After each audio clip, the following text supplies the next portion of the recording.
Welcome, ladies and gentlemen, to the MCDFNL Footy Show for another week, the second half of our Round 14 split round edition. 3 games last week, 4 games this week. Very much looking forward to it as the run-in to final starts. We're only a couple of weeks away from the business end of the season now. Shaun Kelly's my name. Joining me, as always, my co-host, Sam Gowers. Sammy, welcome, mate. Thanks, mate. Glad to be here. And just sharpened up the appearance a little bit as well, mate. I like it. Yeah, just freshly shaven, greeted with a grin. You gave me a bit of a knock last week about the beard, so I thought I'd trim it up for you. Very, very good work indeed. Let's have a quick look at last week's games. It will be quick. There was only 3 of them. All the results coming up on the screen at the moment. Lexington 17-10, 112, defeating Campbell's Creek 4-4-28, knocking them out of the top 8 in the process. Talbot 13 goals, 12-90, defeating Maryborough Rovers 9-15-69. The Rovers hanging on by a thread inside the top 8. And probably one of the upsets of the season, Trentham 12 goals, 6-78, defeating Harcourt 8-11-59. We'll talk more about that very, very shortly. A-grade netball, please, Samuel. Lexington, massive win over Campbell's Creek, 92-6. Harcourt just getting over the line against Trentham, 30-25. And Talbot, 3 wins on the trot, 40 to Maryborough Rovers, 30. 2 wins and a draw. They haven't lost since we put them up after as one of the talking points a couple of weeks ago. Going very nicely are the Botters at the moment. Good to see Trentham Harcourt too. That shows that Trentham in 7th, Harcourt in 2nd. There's not a lot between them, so hopefully it leads to a very good final series. We're not going to put ladders up today. We'll do that next week. Obviously, halfway through the round, we'll talk about some specific games and situations, though, as we go along. Talking points for this week. Talking point number 1, we just mentioned at Trentham, with probably their biggest win for the season up against Harcourt. It mathematically still leaves them inside the finals race. Bit of work to do for Trentham to get, of course, into that top 6. Their last 2 games, they have got a couple of squealers. They've got Talbot and then they've got Campbell's Creek. So actually, if you look at that, if they can win both those games, they're a big, big chance, and because they'll be potentially knocking out other candidates as they go along. Yeah, and they're in a nice vein of form at the moment. Trentham, we know they're in front of Lexington a couple of weeks ago, and then to get over the line against Harcourt. So Clayton Scoble, very happy with how the Saints are tracking at the moment. What does that tell you about Harcourt, that loss? Does it? Obviously, we spoke about how tough their July was. Do you think it was a mental thing? They've come into the game thinking, we've got that tough run out of the way, this one's going to be a bit easier, we can relax a bit, or are they just not quite there at the moment? Yeah, we spoke about that last week. Like you said, Harcourt just finishing off that tough period, and yeah, maybe they'd come into this Trentham game thinking, thank goodness that month from hell's over, we can focus on getting a win here, and Trentham's come out and upstage them. Well, they've got Denali and Avoca to finish the season. Harcourt, they're not going to move from 6th spot now. They're locked in for that first final at Hedges Oval, you'd imagine, on the Sunday of the first week of the finals, but who they play will be a matter of conjecture, which we will find out in the next couple of weeks.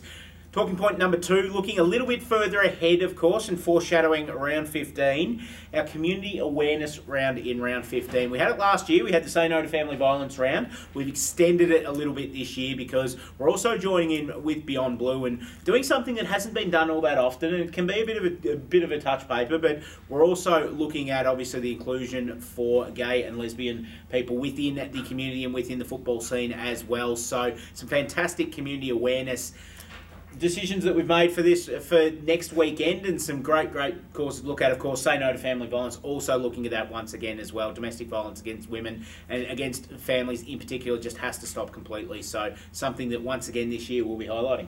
Yeah, a couple of very valid causes there for the community awareness round. Good for the league to get behind. Yeah, it's just being a corporate responsibility, a bit of a corporate citizen there, and obviously it's causes that we're pretty fond of and pretty close to as well, and I suppose need to bring up in the community. Talking point number 3, it's almost that time of the year where we start looking at best and fairest and we start looking at awards. So giving you a couple of dates to put in the diary as talking point number 3. They would be our junior presentation night, which is being held on Monday the 31st of August, I believe it is. Yes, it's Monday the 31st of August, the week after the Monday after the first lot of finals. Once again, Maryborough Harness Racing Club, great venue for that one last year. So we'll get out there and we'll give all of the junior award winners their kudos. And then not long after that, Monday the 7th of September, Berry Power Medal Night, the big night at the Maryborough Highland Society. Going to be another great night. for both events, tickets starting to get distributed to clubs. So if you're keen to come along, go and have a chat to your club secretary. Make sure they put your name down for those events because they're going to be two very, very big nights on the MCDFNL calendar. Yeah, both fantastic nights to get along to and recognise some of the league's best and brightest. Yeah, it's going to be great going on with that. Of course, the event season not too far away with finals just around the corner. Let's have a look at the second half of the split round this weekend, starting with what's going to be a pretty big game at Denali on Saturday. Denali taking on Avoca. Avoca win this and all of a sudden they probably come up in the 9th spot on the ladder as well and really keep their finals hopes alive. But Denali are probably going to start treating games like grand finals now. That Shaun Smith will be looking at what he's got for 2016 and what he needs to go out and get recruiting wise. So Denali not going to be any pushovers in this, I don't think. No, not at all. Denali do have that good core of young players, but they just need a few bits and pieces to complete the puzzle there. I'm going to go Avoca in this one. I think just a little bit too much class and experience for the Eagles. And a little bit too much to play for as well, I think, for the Doggies as well. I think they should be able to get over the line in this one. Newstead taking on Maldon at Newstead as well. And Newstead, talk about veins of form at the moment. They're actually sneakily still in finals contention, would you believe? When I did the article for the Record last week and this week, looking at breaking down the finals race, and there's still a mathematical chance that both of these teams can play finals. So Newstead absolutely flying at the moment. It'll be interesting to see if that week off kind of halted their momentum a bit. As you know, when clubs get their tails up like this, having that week off can kind of stifle the momentum. So it'll be interesting to see what happens, but you'd imagine that the Roos will start favourites. Yeah, both these clubs have, I suppose, had up and down seasons. I think Newstead probably just, maybe a little bit more to play for here. They've got some good young players, and I think they'll get over the line here against the Dons. Even if they don't make the finals, Newstead got an eye firmly on 2016. Nathan Webster's done a great job with a young group this year that obviously he's need to get some games into, and now he started getting 10, 11, 12 games into these kids. They're starting to pay the benefits. And next year could be a big year for the Roos. Yeah, it could be. Fill out a couple more complimentary points when they do their recruiting, and could be another big year.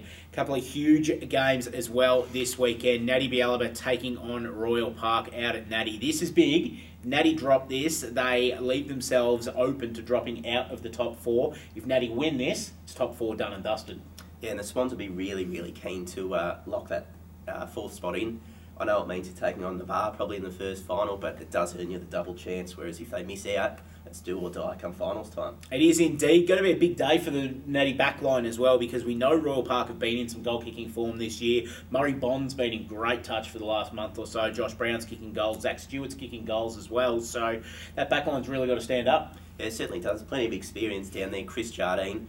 One big out will be Dean Grayco, just out with a bit of a rib injury for the Swans, so that'll leave a fair hole in the defence. Yeah, it will indeed. It's an interesting one as well. How's my boy the Wiz coming along? Oh, tracking beautifully, the Wiz at all times. Yes, always does as well. This is an interesting one. Look, I'm tipping Natty here just because it's at home, really. Bushy will be setting themselves for this.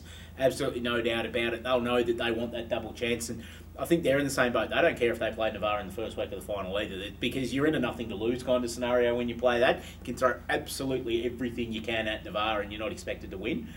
As we've seen in previous years in the finals do funny things in this league and there's always upsets, but Royal Park will be going full on to win this one. They want that top 4 spot, but you just feel that Natty, that little bit extra depth at the moment, and obviously being at home should cover them. Yeah, obviously Natty for me as well, but I think this is going to be an absolute cracker of a contest. And speaking of crackers, probably match of the year coming up this weekend as well. Out at the Carisbrook Recreation Reserve, Carisbrook taking on Navarre. Could this be the end of the streak? Yeah, hard to say. Obviously hard to tip against Navarre when they won 35 on the trot. But Carisbrook is the team that everyone's saying can beat Navarre. This weekend will be a good test of that. Yeah, it will be. There'll be matchups galore all across the ground. Adam Hurst in good form for Carisbrook at centre-half forward as well. And look, the game between them at the start of the year, there wasn't much in between. It was only a couple of goals on the day. It was definitely a round 1 clash.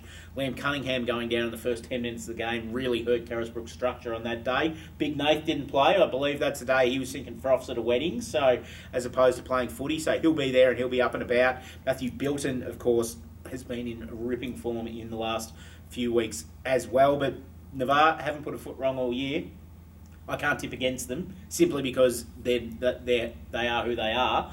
But geez, it almost wouldn't surprise me to see Carisbrook get up in this one. Yeah, those names that you listed off there, obviously apart from Liam Cunningham, who's out for the year with that shoulder injury, you look at names like that and you think, geez, Carisbrook are a chance here. Yeah. And I'm going to tip the Redbacks. Wowee. Just for something different. Tipping against Navarre. Yeah, just to upset you. It upset me. I don't think it's just going to upset me. I actually had a phone call the other night from a bloke wanting to get on this show. His name's Ash Driscoll. He's sat in this seat before, and you have absolutely quaked with fear every time he's been there. So what I might do is I might play this back to him, and I might line him up for a footy show appearance, and he might just give you the rounds of the kitchen on air. I think I'm busy that week. I don't think you are. Yeah, no, I think you'll be here. I'm pretty sure I'm away. I'm not going to tell you when he comes in. He's just going to walk through the door, chest out as he does, like this, and you're just going to absolutely just go to water. Yeah, probably. Yeah.